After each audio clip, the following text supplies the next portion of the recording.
Good evening, ladies and gentlemen, excellencies, dear guests. I would like to welcome all of you at today's third public event we organize as a Strategio Institute together with Anglo-American University. We already had two debates about American elections, one before the elections, second after the elections. And today we should speak about the 35th anniversary of the fall of Iron Curtain, or the end of the Cold War also. And even though we are in Prague, we are not going to speak like what was happening at Národní třída on 17th November, and we would like to be more to speak about these events more from geopolitical, regional perspective, European perspective. And so one of the points we would like to touch is like if these changes were expected. Was it so clear that communism would fall everywhere? At the end of 1989, there was already a semi-democratic government in Poland.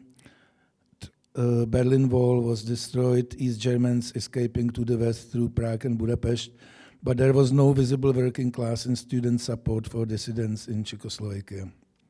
What was the role of superpowers, and how important were the dissident movements in Eastern Europe for changes to materialize? Why communism didn't fall in China, Vietnam, North Korea? From current point of view of our perspective, we are witnessing growing Russian aggressivity. It seems like a miracle at and the window of opportunity for the escape to the West was very short. It was not a given. Let us look at Belarus for decades for wasted opportunities, or decades for wasted opportunities in Ukraine. Why did Russians left us alone? There is also a question of winning the Cold War. Is it so clear that the West won the Cold War? Transition of power was based on compromise in Poland, Czechoslovakia, and Hungary. Some still believe that tougher and stricter decommunization would be better. But experience with de-Baathification in Iraq is not very positive. How important is compromise and non-violent solution? How important it is not to follow a path of revenge? Some, like Francis Fukuyama, believed in the end of history, lasting victory of liberal democracy and free market economy. But now history is back, geopolitics is back, authoritarian powers are on the rise, new protectionism is on the rise. Why is that? In the 90s and first decade of the 21st century, we lived in a unipolar war. International order was led by the United States. But this unipolar order is breaking apart. Some former communist economies are doing very well. Poland, some are stagnating, Czech Republic. There is probably no doubt that economic transformation was very successful, but we could do better. There are a few things post-communist economies have in common. Financial sector, hypermarkets, large part of huge industrial companies are in foreign hands. There is an inflow of European funds, but even a bigger outflow of dividends. In the 90s, there were also some funny ideas, for instance, canceling both the Warsaw Pact and NATO. Was it really so funny or absurd? So these are, I prepared this briefly for the debate we also did in Brussels on a similar topic. So I think this just, I just wanted to underline what are these geopolitical European and world perspective of the end of Cold War and end of communism. And we decided to have two panels, which with no break, every panel would have like 45, 50 minutes. And first panel is devoted more to historical, political issues. Second panel would be devoted more to economic issues, but we would welcome and we would tolerate any overlapping, so it doesn't have to be such a strict division. So I would like to give a floor to Veselín Vačkov, who is the director of Strategio, to moderate the first panel and introduce the panelists. So once again, welcome, and hope you will enjoy the discussion. Thank you, Jan, and good evening also from me. I would like to, first of all, to introduce our panelists, the panelists of the first panel, which, as Jan said, is going to be more, to give more historical context and political, geopolitical perspective to the events we commemorate today. Next to me is Professor Milada Polišenská, Professor of History and International Relations here at Anglo-American. Then it's Mr. Michael Žantovský, diplomat, writer, and former Czech ambassador to the US, Israel, and the UK, who has who had first-hand experience with many of those transformative moments we are going to mention today. Next to him, Ms. Izabela Babinska, student at the Anglo-American University. I personally am looking forward to a more young perspective to what we really remember very well, but it's interesting to see what is your take on the reasons and the outcome of those events 35 years ago. And then it's Jan, the president of the Geo Institute, a former dissident himself, who also had very personal experience with many of those moments, not only 35 years ago, but also in the period afterwards, concerning politics, economics, and the development of the society. So maybe let us start with let's call it history. Or the historical context of the events 35 years ago. Was it inevitable that the communist bloc fell apart and many of the Eastern European countries, or most of them, were able to join Europe, as we said at that time, to join the western part of Europe and its structures? Was it inevitable, or it was just a relatively brief window of opportunity, which we were lucky to live through and to actually utilize? So maybe Miss Madame Polišenská. Sorry. Thank you very much. Before I go to the topic, I would like to thank Mr. Jan Macháček and also you for invitation to this event, which I consider very important actually and very timely. And from that moment I received the invitation. I am all the time running in my brain such a loop of memories and thoughts about Velvet Revolution from various angles and in various contexts and even if, and in addition, because the anniversary happened now and it was all around us, so I lived now several weeks very overwhelmed by those events. About your question,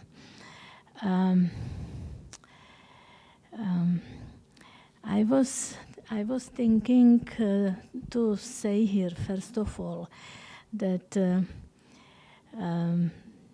when I watched in TV, in news, and in various documentary programs, the memories on Velvet Revolution, I have to really admit, I was very emotional. When this happened in '89, I was 37, I think.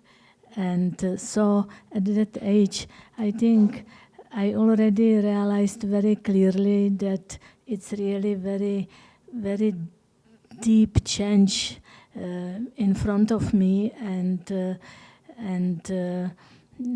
it was just fascinating.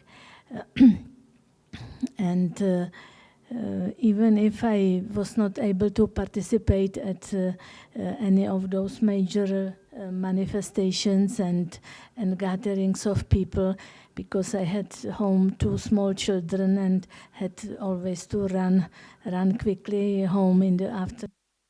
My problem is that I don't have very strong voice, actually. Thank you for the micro. But anyway, so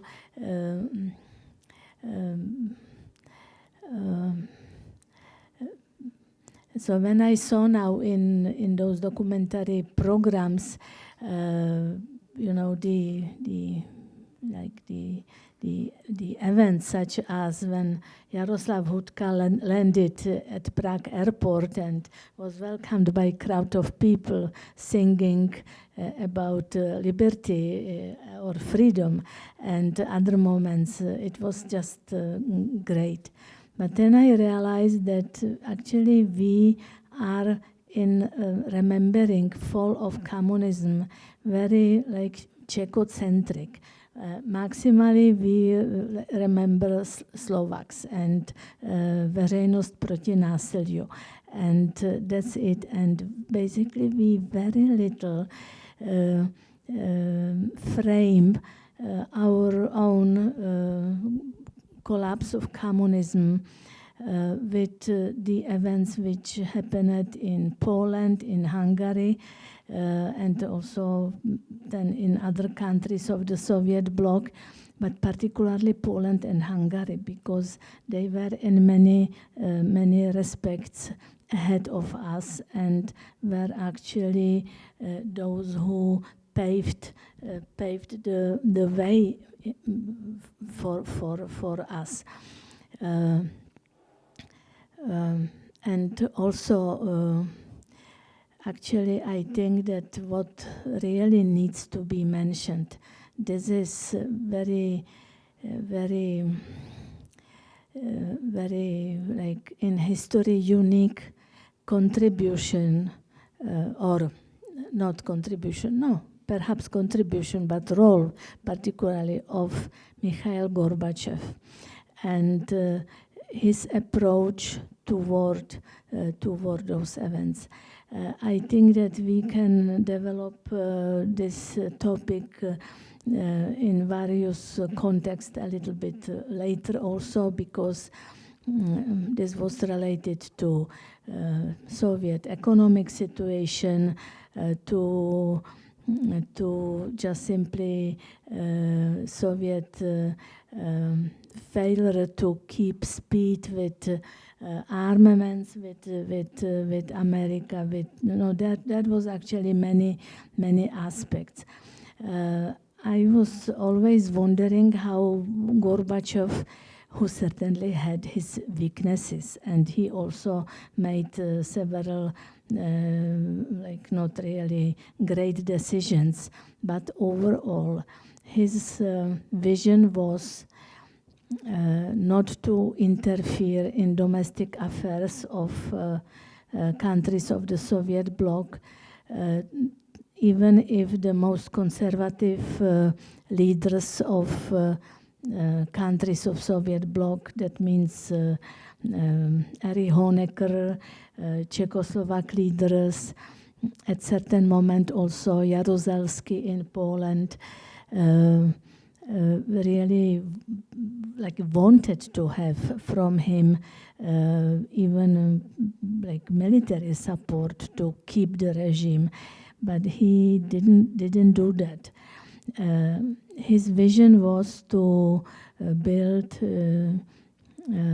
jednotný evropský nebo společný common European house, and he played with various or designed various concepts how this common European house should be constructed.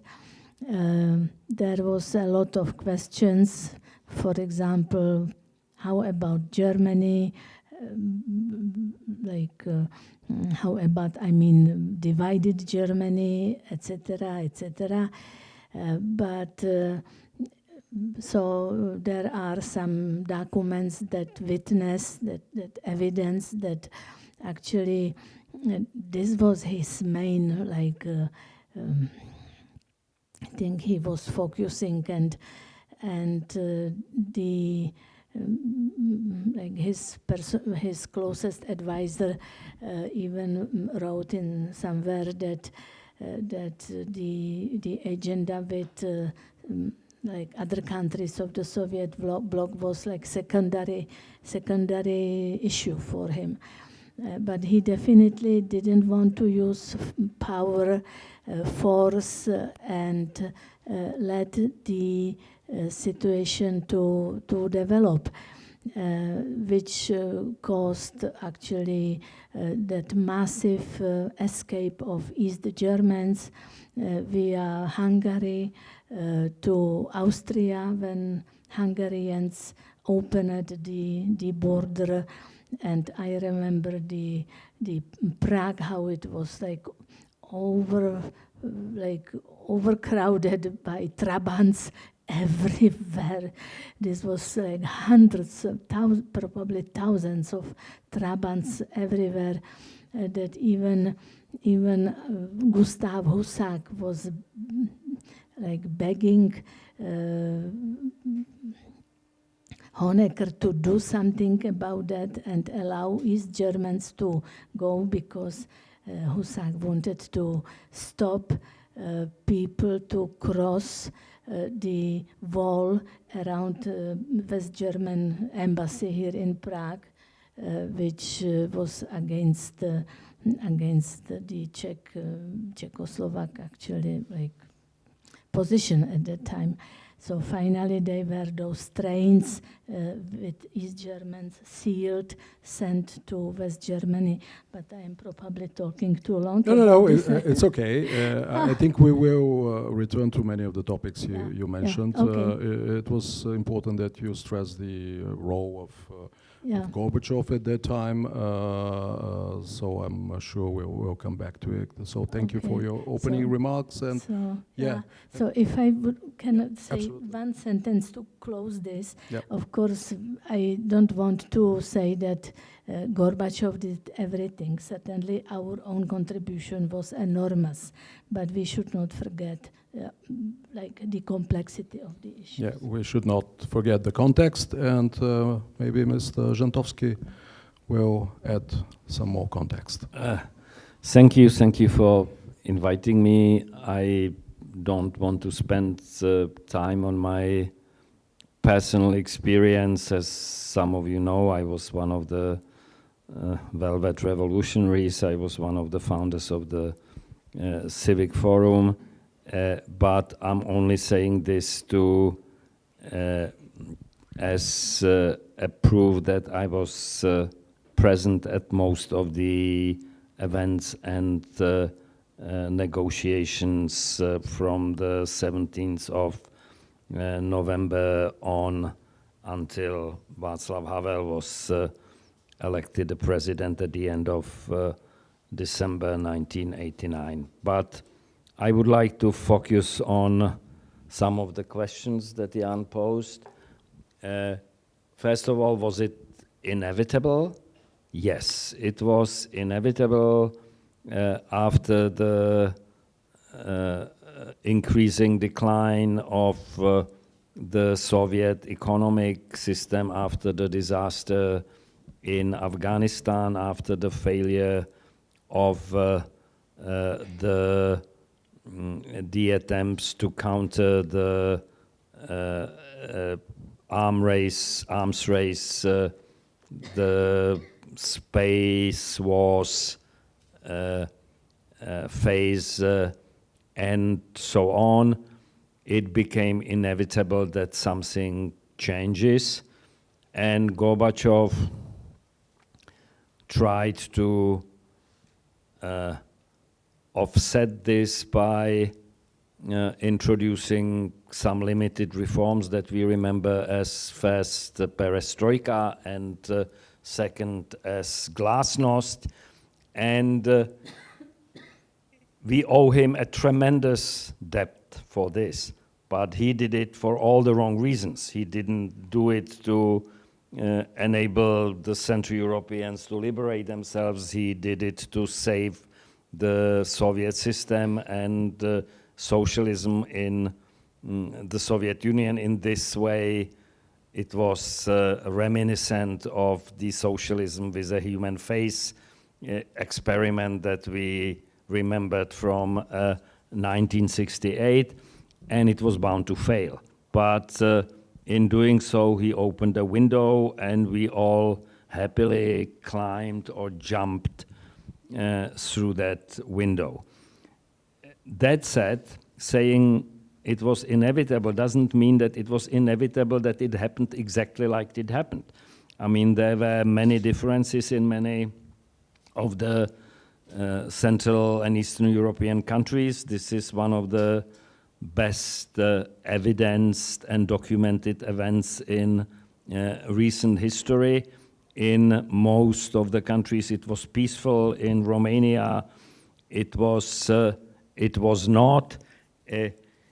In Poland they had the semi-independent elections in the spring of 1989. We were still waiting until the fall, but when it happened, and I think this is an important aspect to address, what happened afterwards was not a compromise. I'm sorry to disagree with Jan on that. It was a negotiated capitulation. I was present at some of the first negotiations with the communist government, and it is an intrinsic part of any negotiations that each side offers something, but the communist side had nothing to offer. Yeah, we didn't offer anything in return. I mean, there is some speculation among journalists and historians that they demanded that they were not going to be hanged or, punished severely, but there was never any intention on the part of the Civic Forum to hang them or do anything like that. So there was no trading element to exchange in this. We were only talking about when will the next government will appointed, how will the next government be appointed, how will the president be elected, etc., etc. Everything on our own terms, nothing on this. Was it expected when it happened? No, it was not. You can't predict history day by day. So we knew that there were changes afoot, but how quickly, how soon they were going to happen, nobody knew. Václav Havel did not know that the 17th of November was going to happen, and when it happened, he was at his country house outside Prague, and he had to rush to Prague to be in Prague the next day. The US ambassador in Prague, the famous childhood actor Shirley Temple Black, wrote a cable to Washington on the 9th of November. That was the day that the Berlin Wall fell, and the cable is now declassified, so anyone can read it for themselves. And she writes in the cable, nothing is going to happen in Czechoslovakia because the Czechs and Slovaks are rather happy with their lot, and they're not going to risk what they have by rising. Speak about famous last words. It simply went too quickly, too spontaneously, and it still could go wrong. What we didn't know on the 17th of November and in the days afterwards, and sometimes it's better not to know things, you know. We didn't know that there were armored columns just outside Prague waiting for a command to go in and crush the demonstrations. They, in the end, decided, the old people in the Communist Political Bureau decided against it. If they decided to intervene, there would be bloodshed, just like in Romania, but the outcome would probably be the same. So many things mattered on how the events really happened, which people were in the leadership of the events, and this had, in my mind at least, tremendous consequences for how the individual countries and their societies shaped up in the 30 years following the events. And you can see the differences. You can see the Czech Republic, Slovakia, Poland, Hungary, Romania, with the latest news, not very good news, etc. And you can see how different it was. You know, we are sometimes criticized to this day. Havel is being criticized that he did not ban or outlaw the Communist Party. You know, first of all, no single man, even Václav Havel, could do it on his own. And second, it's true that he did not want to do it because he suspected that if we did it, they would come back through another window. And the best proof of how right he was that in Poland, they had a communist president, former communist, 4 years after the events. In Hungary, they had a socialist communist prime minister 5 or 6 years after the event.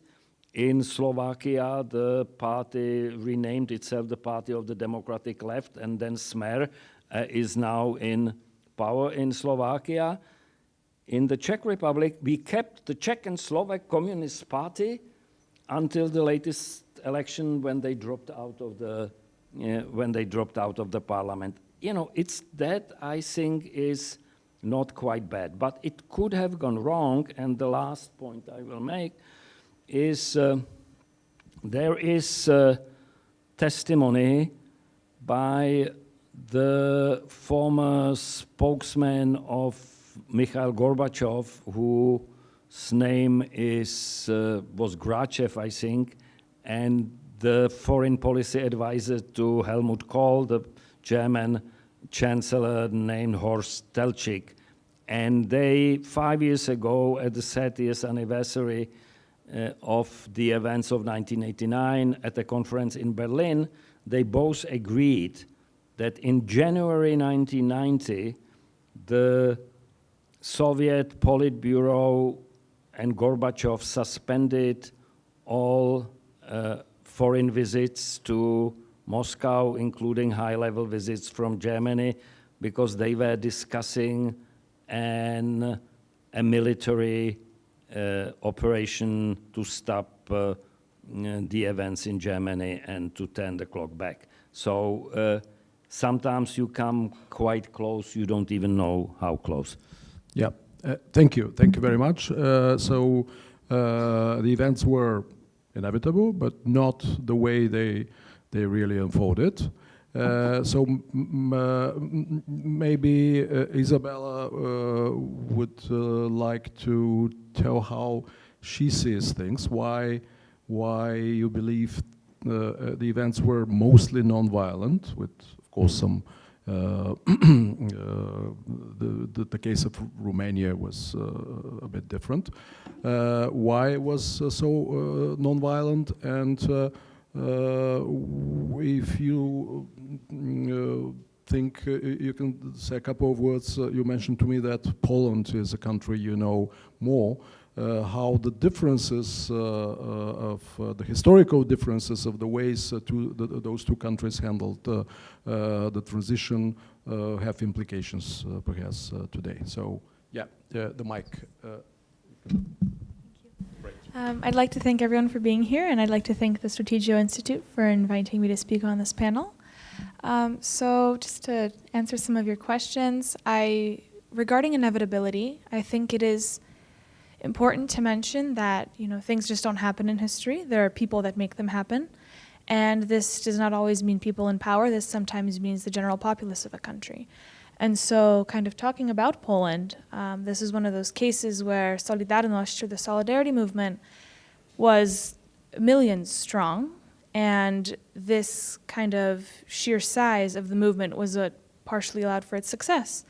The communist government in Poland almost had no choice but to sit down at a negotiating table, simply because there were so many people who were not even just supporters but active members of Solidarność. And I think this is a key thing to think about when we look at the downfall of communism in Poland specifically.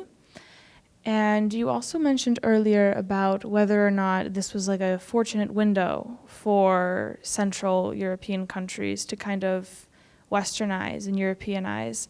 And I think that if it had not happened in '89, if it had not happened in the 90s, it would have happened 20 years later, 50 years down the line, 100 years down the line. But I think that it is not inevitable in the sense of the populace would have wanted to overthrow communism. I think it is the people have a will to a certain degree. And when you have mass movements, when you have mass protests, even if they don't succeed initially, that does not necessarily mean they won't succeed later down the line. They won't gain in popularity later down the line. And of course, this is reliant on multiple other factors, the state of the Soviet economy, the politicians in power at the time as well. But I think it's also just really important to note that the people themselves that are being governed do in fact have a say, even if they live under a regime that does not let them have a formal say in the political system that they inhabit. So that's all for me. Thank you. Maybe it's interesting that, let's say, the Polish perspective is more, okay, the people were actors, whereas the Czech perspective is, well, it was Gorbachev and the overall context, and we of course use the context. So I don't know. That's I'm trying to steer the discussion. So Michael will say a couple of words after that. But first, Jan. So thank you. So I would mix a little bit. I would start with some personal memories or describing my personal situation at the time. Even though I was involved in underground or cultural underground, I would rather prefer to say it, and in distribution of samizdat and signing petitions and demonstrating. I was also a signatory of Charter 77, but from various reasons I didn't push myself to be anywhere in the epicenter of political doing, mainly because I considered myself very young for that. I was just 24, and I certainly wasn't what Czechoslovakian broadcasting of Radio Free Europe would call poprední dissident. I considered myself a normal dissident.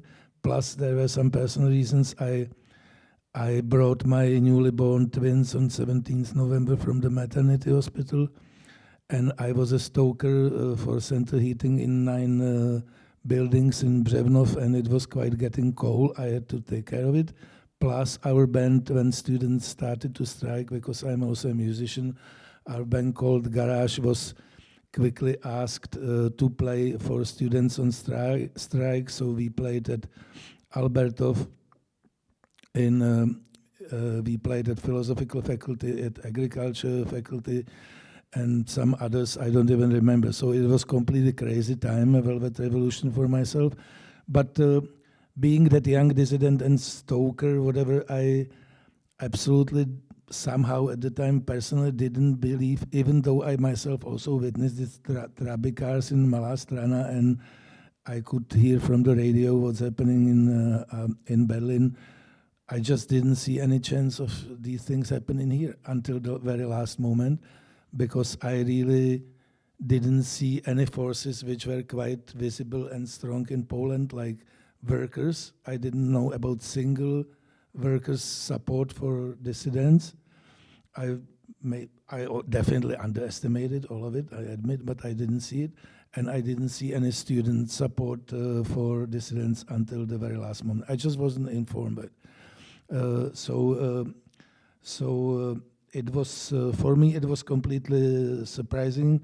And so I was kind of skeptical at the time that this is really unavoidable. And if it is to happen, it also might end up badly, because I remembered also vividly just 6 months ago the students' protests were brutally crushed and basically destroyed any chances for the reforms in China. As all of you remember, we still don't know how many people died there and what was actually happening. There is really no camera footage. We don't know until today. So this is just personal. I just considered it completely normal that that there is a chance that communism would collapse in Eastern Germany and Poland, and we would still have some kind of, perhaps they would exchange these leaders like Jakeš for someone else and do the little reform here, little reform there. But judging from, I was naive at the time, but judging from current perspective, it's still not exactly incompatible with my more like critical, looking at it critically from a distance. It's not in such a conflict, because this window of opportunity was really very short, and it was a little miracle. And we can see on examples of countries like Cuba and Belarus that you can, and if you don't use this window of opportunity quickly, you can. It's not a given. It's not for granted that this is gonna happen somehow automatically. So it also couldn't. There was a chance that it's not gonna happen, and we would end up in some semi-state being controlled by some maybe reformed communist or something. And this obviously it is logical that Soviet communists were afraid of losing the defense capabilities, and were weaker than U.S. armed forces. But on the other hand, it's not so complicated to close and keep the totalitarian regime. You don't need much technological progress in military for doing that. You need a lot of barbed wire, and you need Kalashnikov to keep people inside. Look at Northern Korea.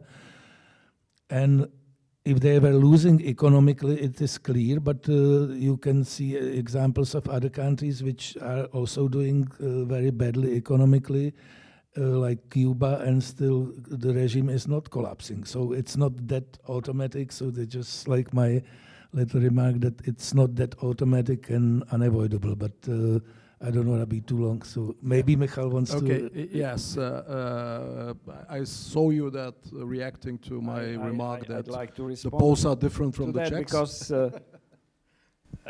this is, with the benefit of hindsight, this is a fascinating exercise in a large historical debate, which in the old language was called the debate between the historical forces and the role of the individual in history, right? And it is, I think, quite evident that both were in play. Solidarność was never as powerful as in 1981 when it had 10 million members. It was crushed at the end of the year by the state of emergency declared by Jaruzelski, for the very reason that if he didn't do it, the Soviets would do it for him, and there were large-scale, as we know, military exercises in the mountain region of Czechoslovakia with troops ready to go to Poland to crush the trade union movement. In 1989, when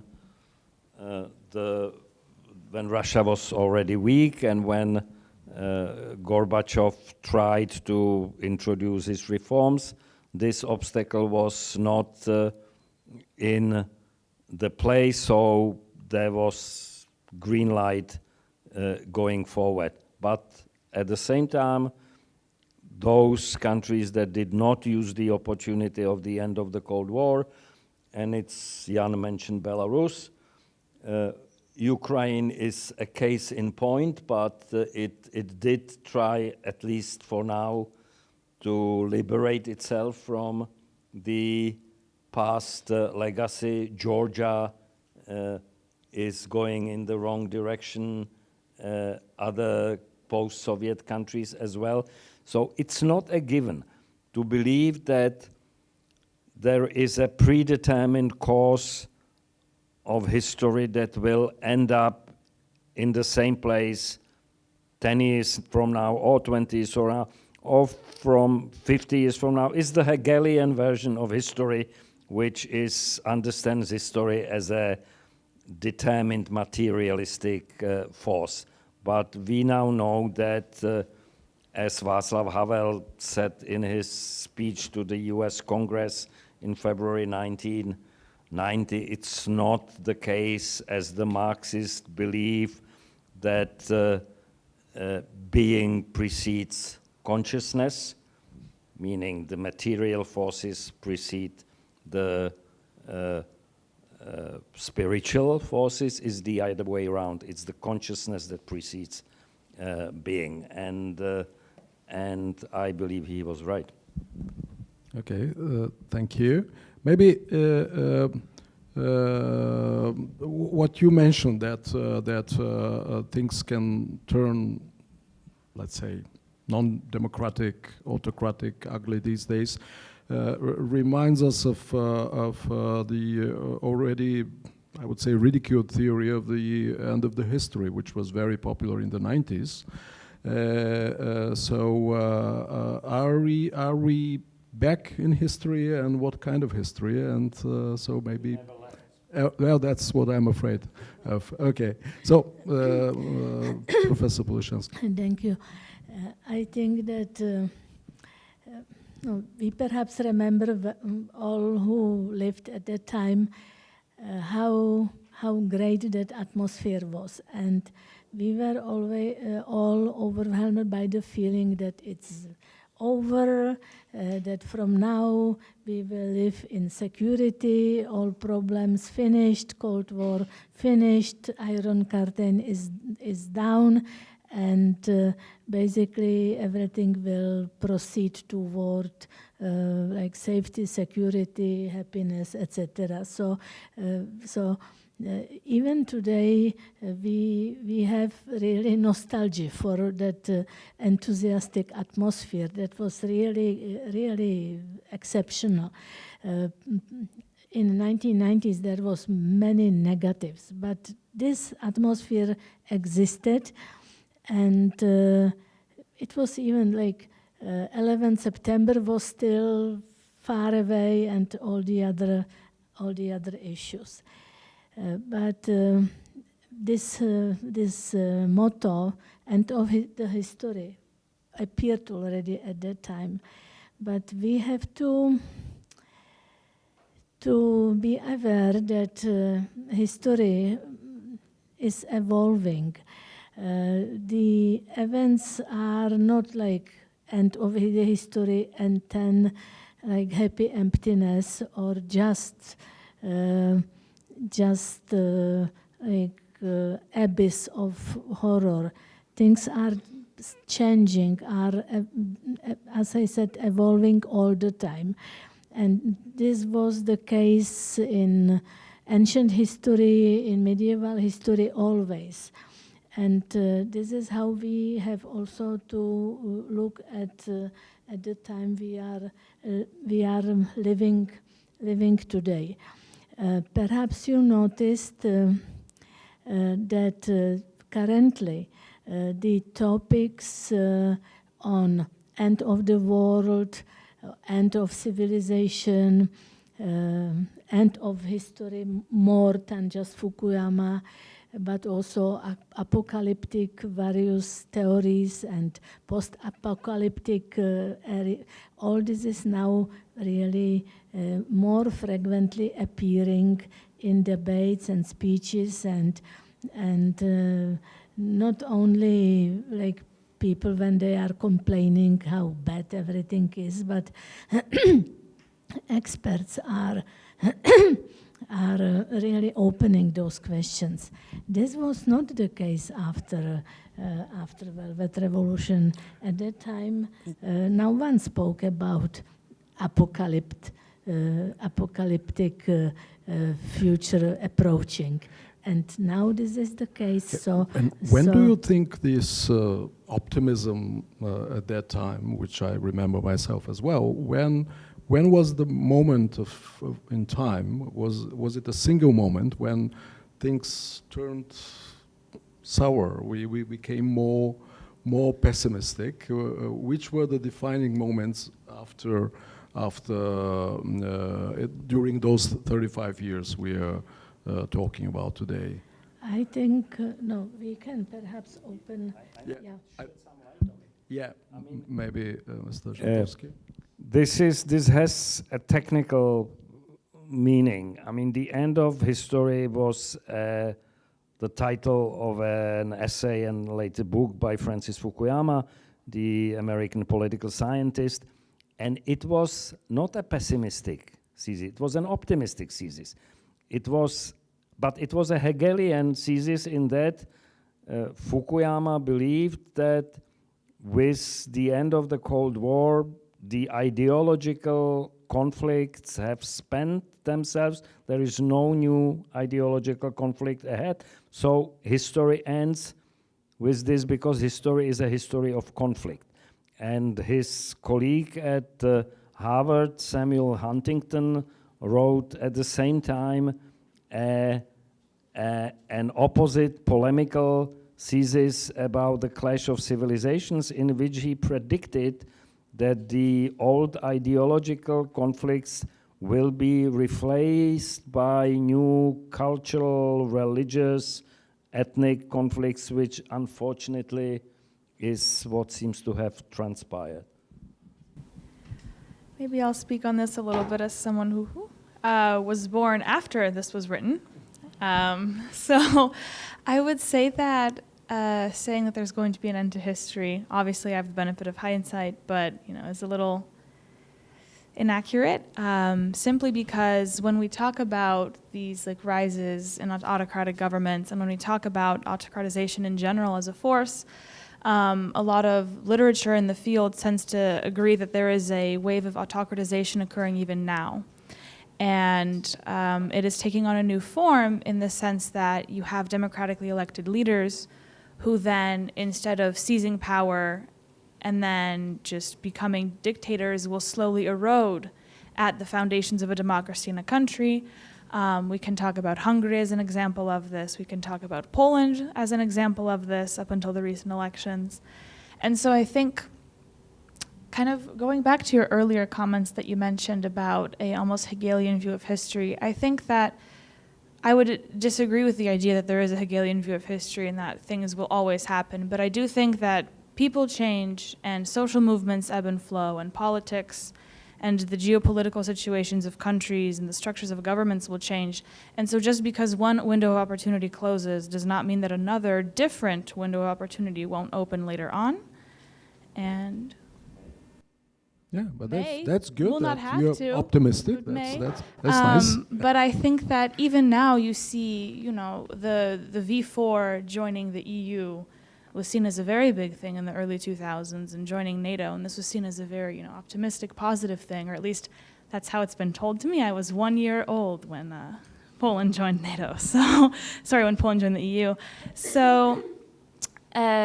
There was an air of optimism, but at the same time, you do see two of those countries in recent years had almost fallen back into this kind of not entirely autocratic system of government, but there was definitely democratic erosion occurring. And so I think my bottom line is nothing is guaranteed. Yep, That's Jan? Okay, so I just like wanted to defend Fukuyama in one sentence. If he said like the end of history, and there was really the end of history for almost within 9/11, but with almost 20 years or almost 20 years. So it's quite an eternity. It's a long time, 20 years. So and theses are created to be attacked later and by opponents and colleagues. But I just wanted to go to the beginning because I forgot to stress two things. I think we should remember the so-called Sinatra doctrine when we spoke about Gorbachev, because it was expressed by Eduard Shevardnadze, foreign minister at the time, the Soviet foreign minister, who said that every country can do it its own way in the Soviet bloc, which was later on renamed Sinatra doctrine. And Gorbachev really kept this Sinatra doctrine. And to stay with music, to say something a little bit more entertaining, for instance, we shouldn't, as a musician, I should say that we shouldn't forget the role of electric guitar in defeating communism. And not technically the electric guitar, but I mean the Western music and Western popular music and Western culture as such, which was so popular among young people, and there was such a hunger and such a demand for authentic, free music among young populations everywhere in Eastern Europe. There were records smuggled in, there were tapes smuggled in, people were listening to foreign radios, etc. So in this respect, even I am a little bit denying what I said at the beginning, that I didn't believe that it has to happen. On the other hand, if I remember this kind of hunger for freedom, in this respect, it seems to me unavoidable. So I think it's good to close it with this, that we shouldn't forget for culture forces and hunger for freedom, which is expressed through culture and music. Thank you for this. I can confirm I was 21 at that time, and it was one of the most important things that changed our mind and pushed us forward. So maybe it's time for questions, disagreements from the public. I would love to have some, different point of view. Yes, please. Can we found ourselves that we are back 35 years? It means the same that it happens now, what we saw in Hungary, as we saw now in Hungary or in Slovakia. Can it happen here next year?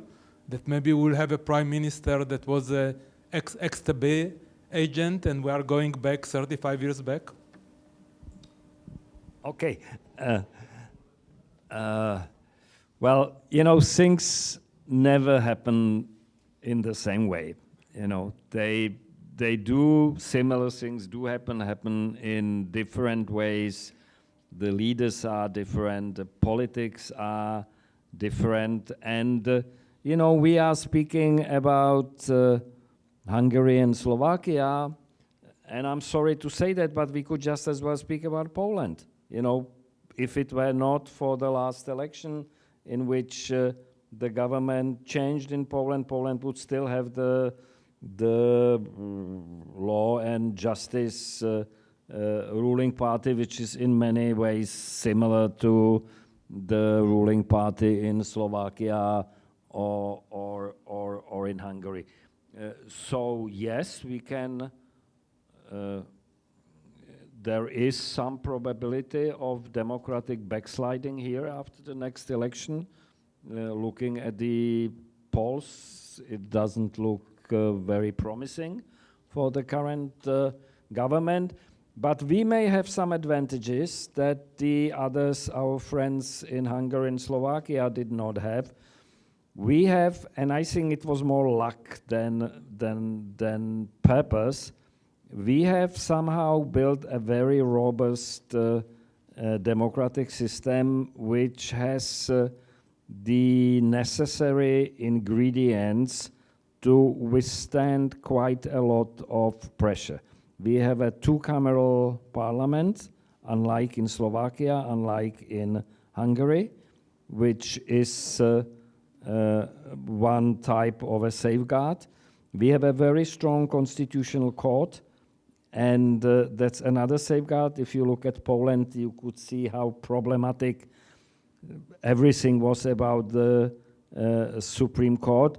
We have so far media which are quite independent, quite diverse. We have a whole range of discussion in the media, from the populist extreme to the conservative view of point, and the communist and social democratic and so on.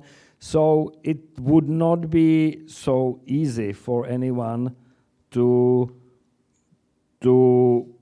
commit what is sometimes called state capture, yeah, to get control of the whole state, because there are too many elements. And if you look at the opinion polls with 35%, which is the best that I think any party can hope for in the next election, it will not change the system. It's not strong enough, but maybe I'm too optimistic.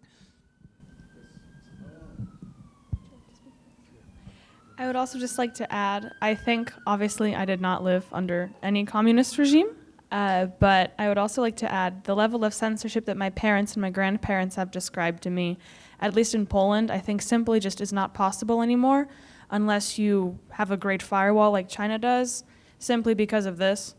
And the use of technology by younger generations, obviously, but also just everyone in general. People have cameras and recording devices with them at all times. These things are connected to the internet pretty much constantly. So it's a lot more difficult to stop the spread of information and misinformation, but just in general, people can communicate with each other so much easier now than they could before, and I think that is what would make even just the censorship aspect of the communist regime just so much more difficult to kind of replicate.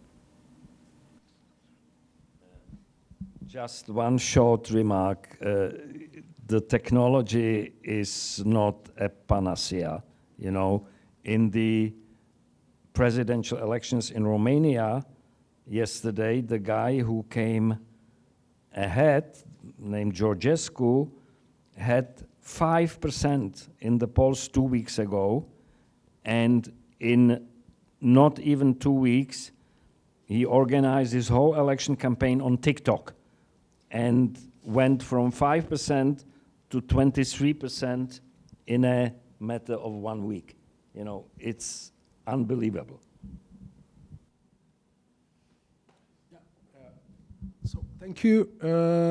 I think there are no more questions, so there will be an opportunity to ask later on our current panelists, but also the members of the second panel.